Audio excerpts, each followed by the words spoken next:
Hello students, I am Ajay Pal Singh Negi from Government Model School, Lalotna, Jaunpur, Tehri Gadwal. We have discussed Rip Van Winkle, Unit 5. Today we would be discussing the question and answers of this chapter and I hope that you would enjoy it. This is Unit 5, Rip Van Winkle. So here I go. Class 5th, English, Unit 5, Rip Van Winkle. And this Rip Van Winkle is written by Washington Irving. Washington Irving is an American short story writer who has written many short stories, including Rip Van Winkle.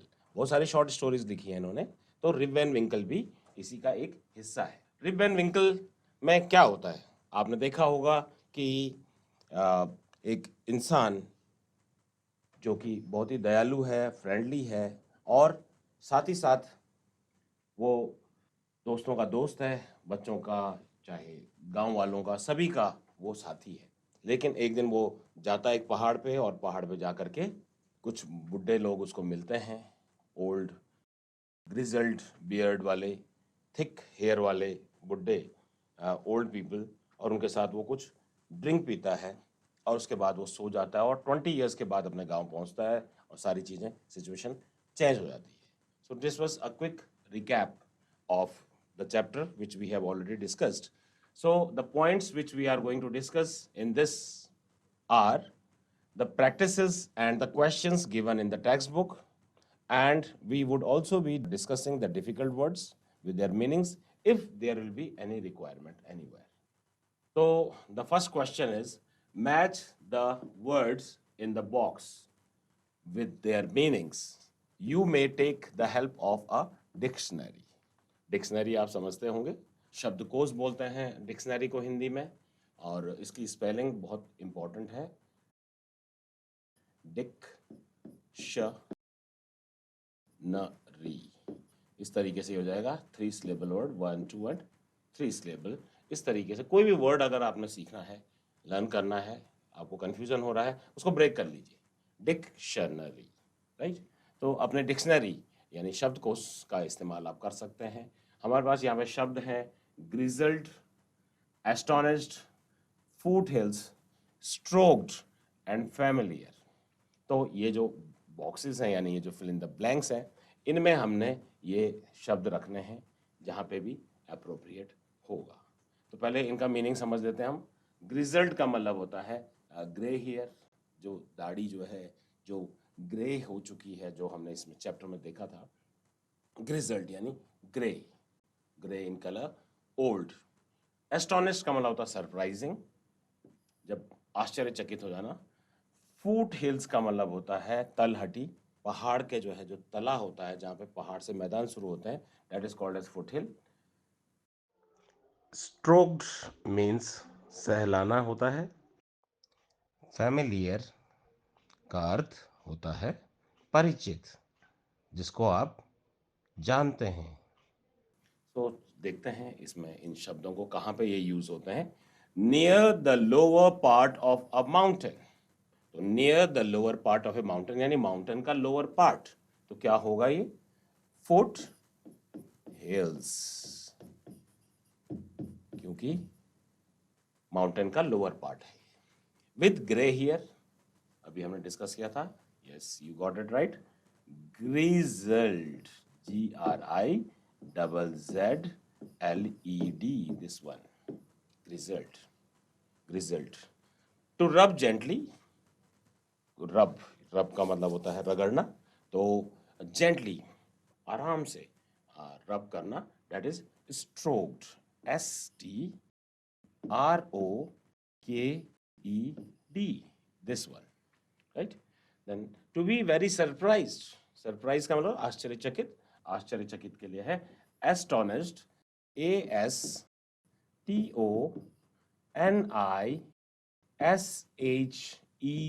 Astonished.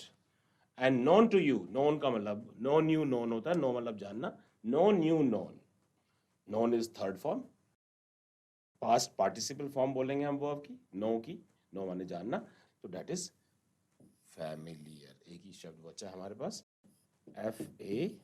FAMI, familiar, LIAR, familiar. In this way, this exercise is done. आगे बढ़ते हैं. Say whether the following sentences are true or false. True का मतलब सत्य, true का मतलब सत्य, और फॉल्स का मतलब असत्य यानी गलत.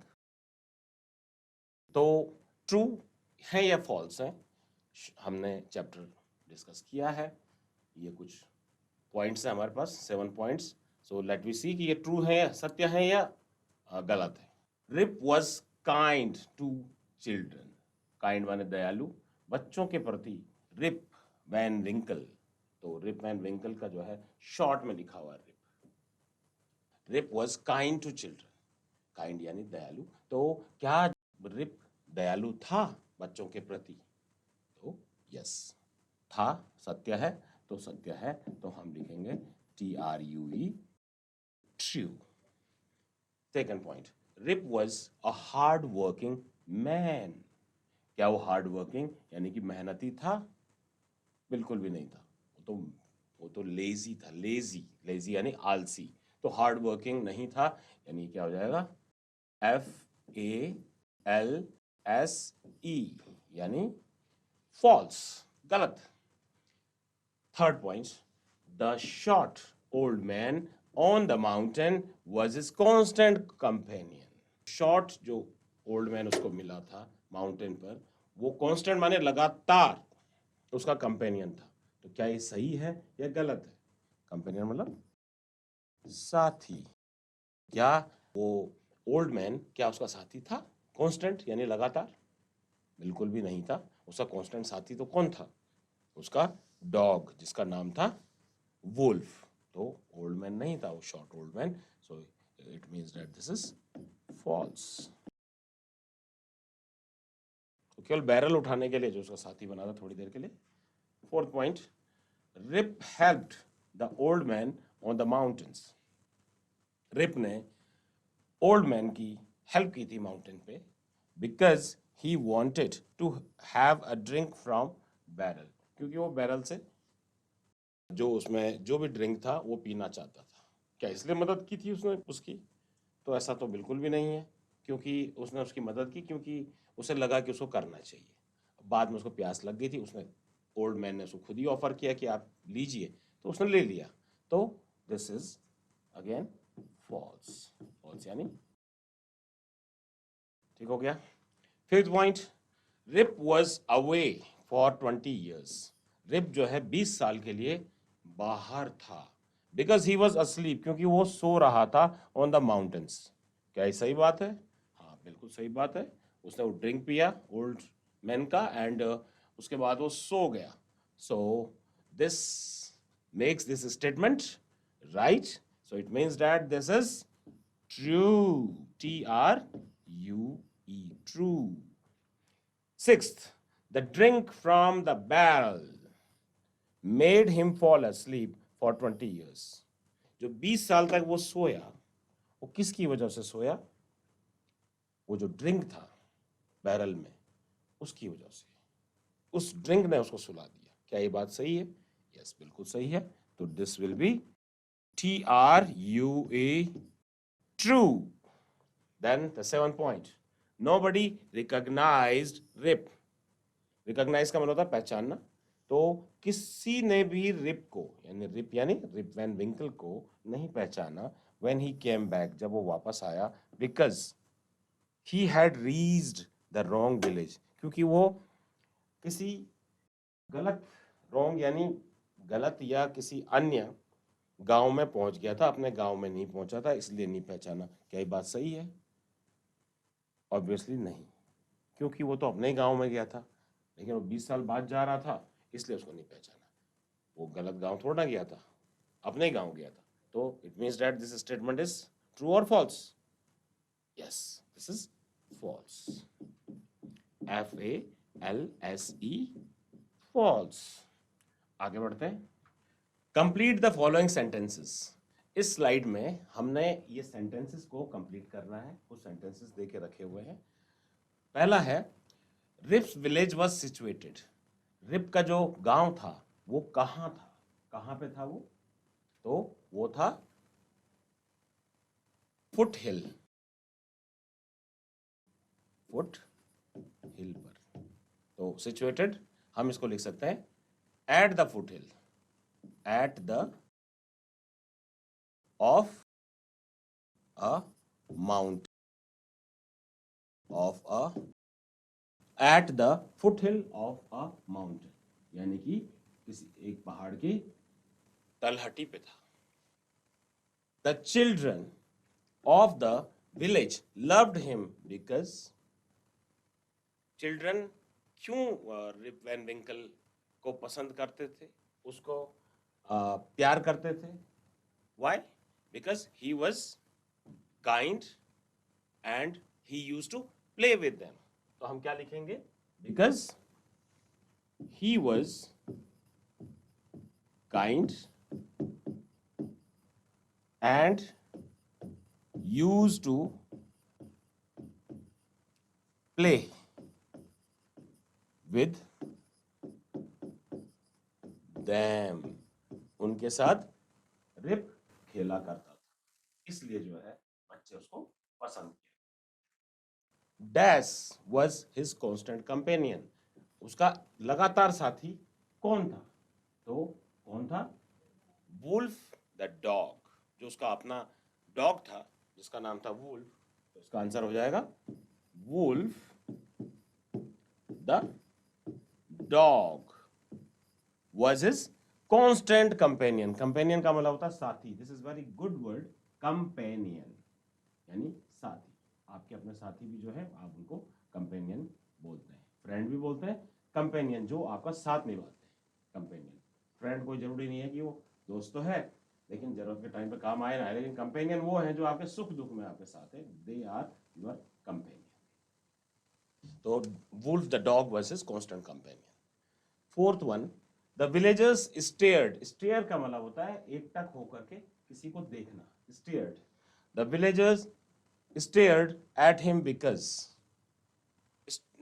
विलेजर्स उसको क्यों जो है एकटक होकर के घूर घूर के देखते रहे? क्योंकि वो उसको पहचान नहीं पा रहे थे, क्योंकि वो 20 इयर्स के बाद आया था। तो विलेजर्स कहाँ से उसको पहचानते? जो उस टाइम पे जो बच्चा पैदा हुआ होगा तो वो तो 20 इयर्स का हो गया, उसने तो देखा ही नहीं, और जो 20 का रहा होगा वो 40 का हो गया। और वैसे भी हमारी जो है जो फेस है वो चेंज होता है ना? तो इसलिए the villagers stared at him because they यानी वे, उन्होंने उसको नहीं रिकॉग्नाइज किया। दे डिड नॉट भी बोल सकते हैं, और इसको हम एन एपोस्ट्रोफी टी लगा सकते हैं। They didn't recognise, they didn't recognise him. किसको, किसकी बात कर रहे हैं हम यहाँ पे? We are talking about Rip Van Winkle, क्योंकि 20 इयर्स के बाद आ रहा था, कहां से पहचान? Now the fifth point, the old women, जो बुढ़ी औरत थी, who recognized, जिसने की उसको रिकॉग्नाइज किया, पहचाना रिप को, was, तो कौन थी? वो उसकी पुरानी पड़ोसन थी। तो पड़ोसी को हम यहाँ पे बोलते हैं नेबर। तो was his यानी रिप की ओल्ड नेबर, NEIGHBOUR, उसकी पुरानी नेबर थी। So this was this exercise. I hope that you might have understood this one. आगे बढ़ते हैं। So in this slide, the question is, what were the strange things about the men on the mountains? जो mountain पे जो लोग थे, जो छोटे नाटे और ग्रे बियर्ड वाले या ग्रिजल्ड बियर्ड वाले एंड थिक हेयर वाले जो आदमी थे, उनमें जो है क्या ऐसी चीज थी जो स्ट्रेंज थी? स्ट्रेंज का मतलब बिल्कुल अलग, अलग किस्म की थी और बहुत ही वियर्ड थी, स्ट्रेंज थी। तो क्या था? तो पहला हम देखें कि दे were having long and grizzled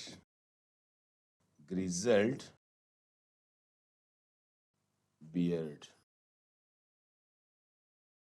ऐसी जैसा यहाँ पे है, लंबी सी उनकी दाढ़ी थी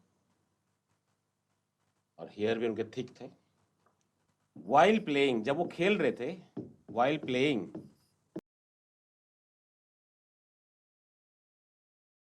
जबकि खेलने में लोग बात करते हैं, दे वर सीरियस, वो क्या थे? सीरियस थे। कौन? वो सारे वो ओल्ड मैन, शॉर्ट हाइट थी उनकी और वो बड़े सीरियस थे। They were not talking at all, they were not talking, यानी बात नहीं कर रहे थे। They were not talking at all, बात तो वो बिल्कुल भी नहीं कर रहे थे। और उन्होंने जो है जो ड्रेस पहनी हुई थी वो सबने एक ही जैसे पहनी हुई थी। So they all dressed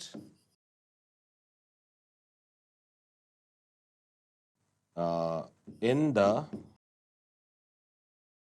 similar fashion, एक ही तरीके की जो है उन्होंने dress, they all dressed in the similar fashion.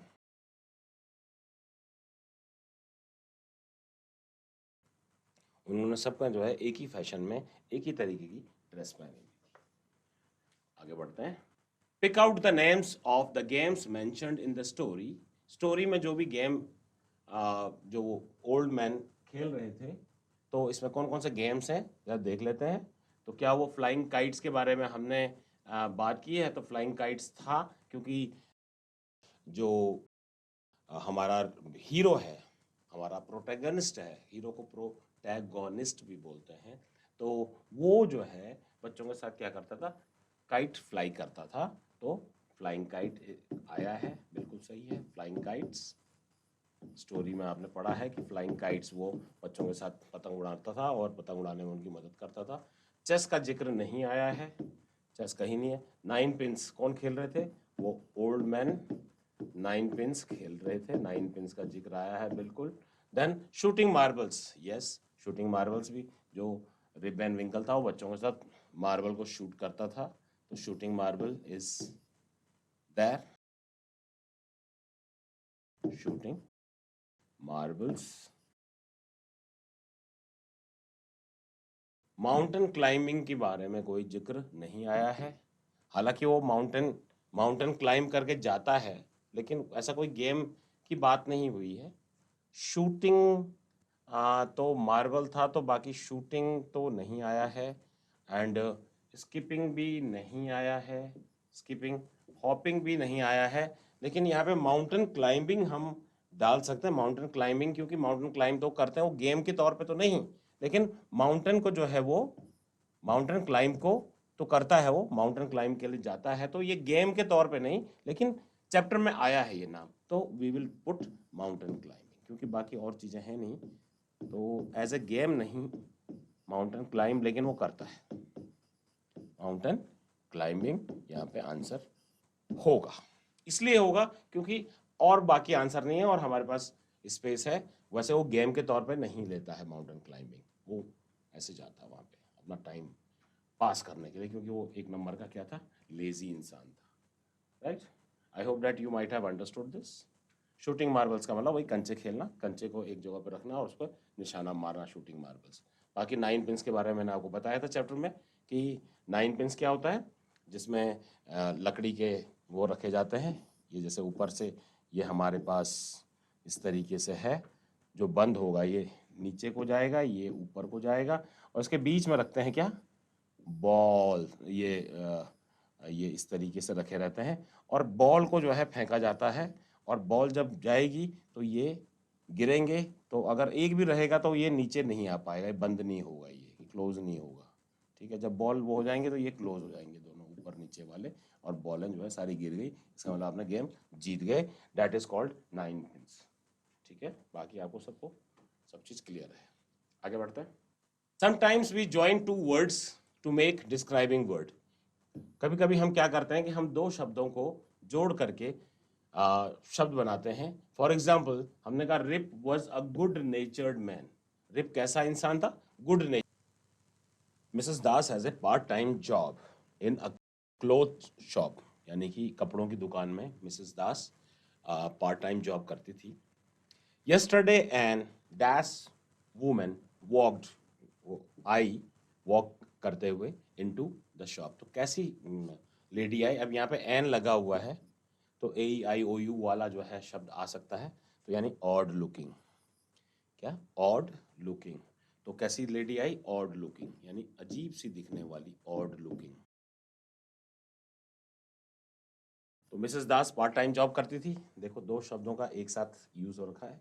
ऐसे ही ऑड लुकिंग वुमेन वॉक करते हुए आई शॉप में। She was wearing dash shoes.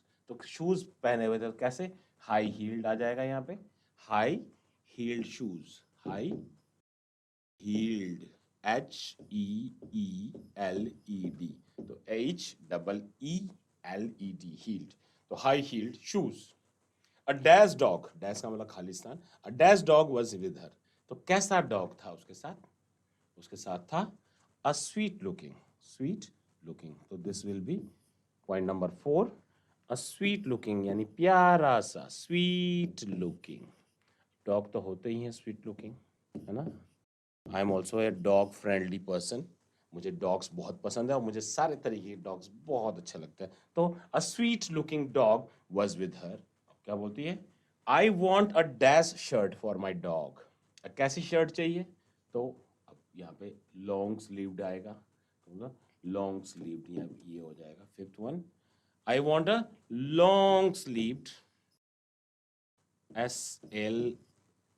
SLEEVED, long sleeve shirt for my dog. मुझे जो है पूरे बाजू की शर्ट चाहिए अपने डॉग के लिए, वो लेडी बोलती है। Please, she said. For for your dog, Mrs Das पूछती है, फॉर योर डॉग, आपके डॉग के लिए। Asked Mrs Das dash in surprise, मतलब आश्चर्यचकित होके। यानी अब आश्चर्यचकित हो गई तो क्या होगा? ओपन माउथ होगा, क्योंकि वो आश्चर्यचकित हो गई तो मुंह खुला का खुला रह गया। तो आज मिसेस दास ओपन माउथ, ओपन यानी मुंह खुला हो गया, माउथ यानी मुंह, तो उनका मुंह खुला का खुला रह गया सरप्राइज में। यस रिप्लाइड वुमेन, महिला ने कहा हाँ कि बिल्कुल। I want him to be dash for my next party, कि मुझे वो चाहिए अपनी नेक्स्ट पार्टी के लिए। क्या कैसा चाहिए? वो चाहिए वेल ड्रेस्ड। तो ये हो जाएगा हमारा 7 पॉइंट, वेल ड्रेस्ड, कि मैं चाहती हूँ कि मेरी नेक्स्ट पार्टी में मेरा जो डॉग है वो वेल ड्रेस्ड रहे, राइट। तो इस तरीके से ये इन शब्दों को आप देखिए कि ये कैसे करके जो है ये दो शब्द मिल करके बने हुए हैं। इस तरीके से हम इंग्लिश लैंग्वेज में बहुत सारे शब्द हमें मिलते हैं। This is a very good exercise to learn this. Silent letters, silent letters का बड़ा तगड़ा हिसाब है, और इंग्लिश को जो है कंफ्यूज करने के लिए साइलेंट लेटर्स ने कोई कसर नहीं छोड़ के रखी हुई है। और हमें जो है अगर इंग्लिश के ऊपर महारत हासिल करनी है तो हमें इन साइलेंट लेटर्स को देखना पड़ेगा कि कहाँ पे कौन सा लेटर साइलेंट है। जैसे कि आप देखेंगे KNEE में क्या है इसमें कॉमन, कि इनमें ये पूछ रहा है what is common in the following groups of words. जैसे ये नी है, तो नी है तो हम केवल NEE का प्रोनाउंसिएशन कर रहे हैं। नाइफ है तो केवल NIFE है। नॉट है, नॉट मतलब होता है बांधना कोई चीज़, जैसे शादी के बंधन में बनते हैं तो वो कहते हैं टाई नॉट, तो केवल NOT का वो नाम आता है। नो का मतलब होता है जानना, तो हम केवल नो बोलते हैं। तो इन सब में क्या है? के is silent, this is common thing. इसी तरीके से आप देखें सेकंड वाले पॉइंट में, नेबर, डॉटर, फाइट, स्ट्रेट, इनमें क्या कॉमन है? क्या लग रहा है आपको इसमें कॉमन? इसमें GH इज साइलेंट। तो हम बोलते हैं नेबर, हम ऐसा नहीं बोल रहे नाइग, ऐसा नहीं बोल रहे हम बोल रहे नेबर, है ना। डॉटर, तो डॉटर में DAU और डॉ और ट, लेकिन फिर भी जो है GH है, लेकिन साइलेंट था। ऐसे फाइट में G साइलेंट है और स्ट्रेट में फिर अगेन GH साइलेंट है, तो GH इज।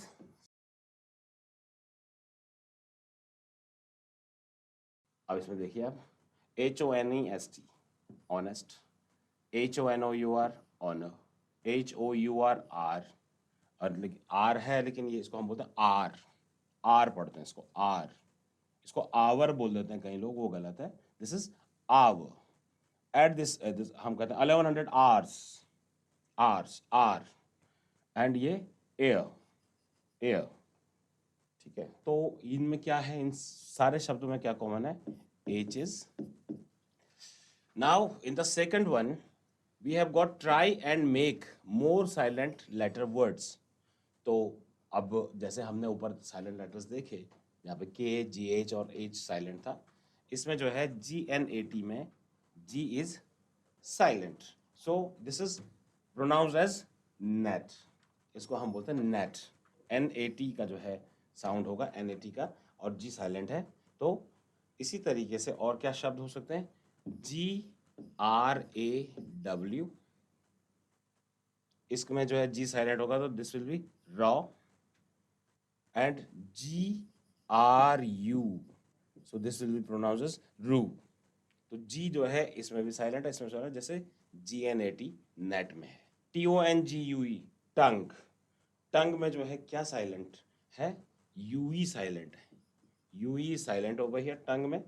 इसी तरीके के और शब्द हम देखते हैं, जैसे एक शब्द है हमारे पास फटीक, FATIGUE,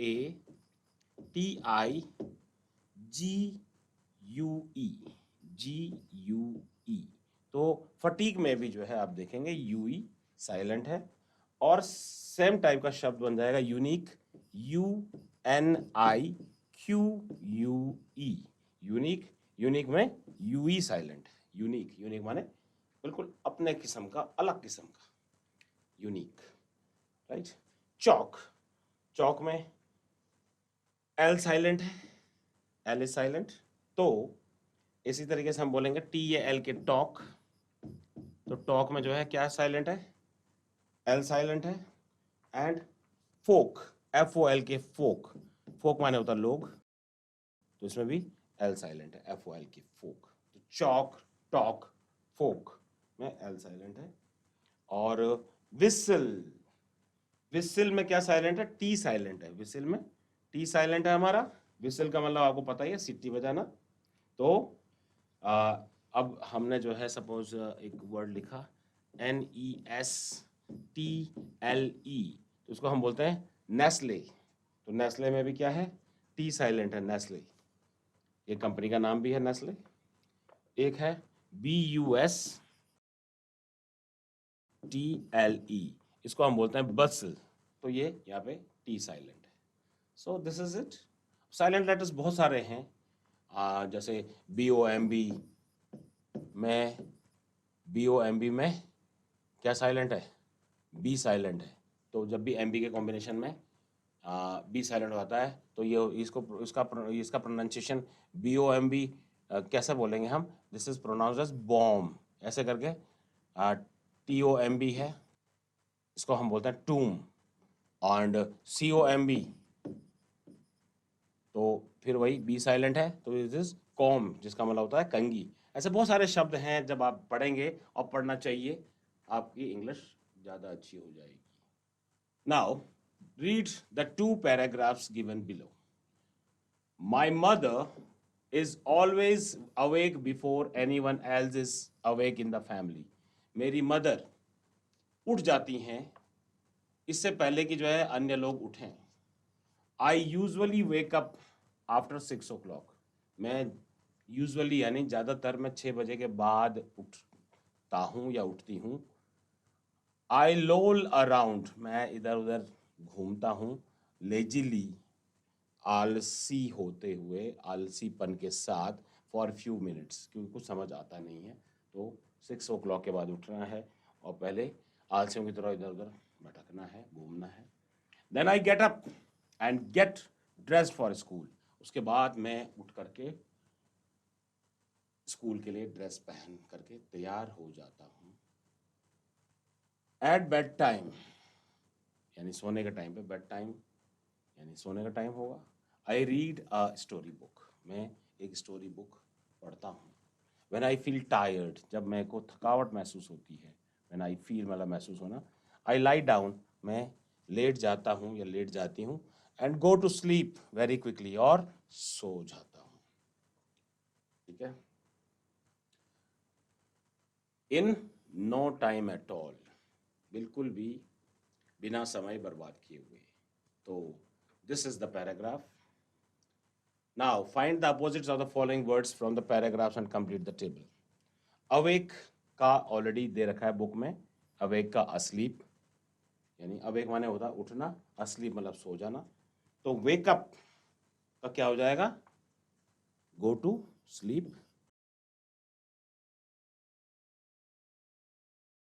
गेट अप यानी गेट अप माने भी खड़ा होना है. Fall asleep.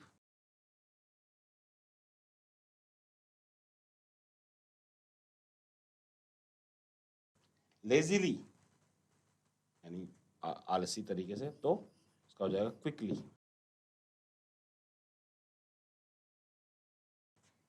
So this is all about it. Fill in the blanks using the words in the previous questions. जो पहले हमने क्वेश्चंस किए हैं तो उन्हीं से जो है हमें यहाँ पे भरना है. पहला वाला दे रखा है a dash and dash quickly you will be late for school. तो जैसे पैराग्राफ में दे रखा था, तो क्या बोलता है वो? वेकअप यानी कि उठ जाओ. Wake up and get up quickly. उठ जाओ और खड़े हो जाओ क्विकली, जल्दी से. You will be late for school, आप स्कूल के लिए लेट हो जाओगे. बी वाला द बेबी इज डैश. तो बेबी क्या कर रहा है? सो रहा है. तो baby is asleep. Baby is asleep. Don't make a sound और शी विल, अगर आप साउंड करेंगे तो क्या हो जाएगा? शी विल वेक अप, उठ जाएगा. Wake up. Right. Then C, point number C. Are you still, are you still, क्या आप अभी भी जाग रहे हैं? Are you still awake. AWAKE, awake. Question पूछा है इसलिए क्वेश्चन मार्क है. You should be dash now. You should be asleep, sleep now, or you will not be able to get up in the morning for school. Get up in the morning for school. So, dear students, so this was the question answers of Unit 5, Rib and Winkle. I hope that you might have understood. So, that's all. Thank you very much.